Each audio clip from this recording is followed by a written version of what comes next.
नमस्कार, माझे नाव आर्या सुजित वानरकर. माझ्या शाळेचे नाव लोकमान्य टिळक विद्यालय दाभोळ. आम्ही निवडलेल्या प्रकल्पाचे नाव आहे प्रदूषण विरहित मच्छरवाडी. आजकाल बाजारामध्ये अनेक प्रकारचे मच्छर रिपेलंट्स मिळतात, परंतु त्यामध्ये असलेले रासायनिक द्रव्ये ही आपल्या श्वसन संस्थेस अपायकारक ठरतात. याशिवाय मच्छरांची संख्या इतकी झपाट्याने वाढत चालली आहे की त्यावर नियंत्रण ठेवणे अगदी कठीण होत चालले आहे. अशा परिस्थितीत आपल्याला मच्छरांपासून दूर राहणारे कोणते तरी साधन हवे जे आपल्याला मच्छरांपासून दूर ठेवे.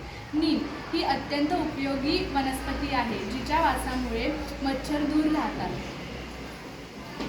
आता आपण पाहूया प्रकल्पासाठी लागणारे साहित्य.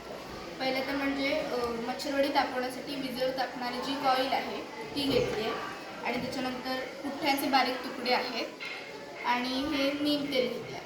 आता आपण प्रकल्पाची कृती करू.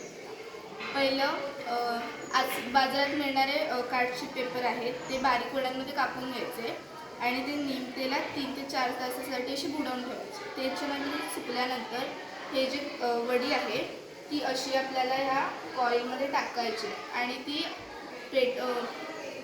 तापणाऱ्या यंत्रात टाकली आहे. त्याच्यानंतर ती आता गरम होईल, तशी ही वडी पण सुद्धा गरम होईल.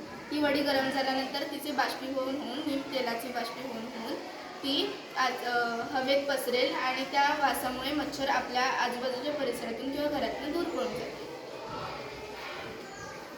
इतर उपयोगिता. इतर रासायनिक द्रव्यांप्रमाणे नीम तेल आरोग्याला घातक नाही, त्यामुळे ते वापरण्यास म्हणावा तसा धोका नाही. बाजारात मिळणारी रासायनिक द्रव्ये ही आपल्या आरोग्यासाठी अपायकारक असतात, पण हे नीम तेल जे आहे त्याच्यामुळे कोणताही आरोग्याला धोका होत नाही आणि हे आता संशोधनाने सिद्ध झालेले आहे, म्हणून नीमवडी उपयुक्त आहे.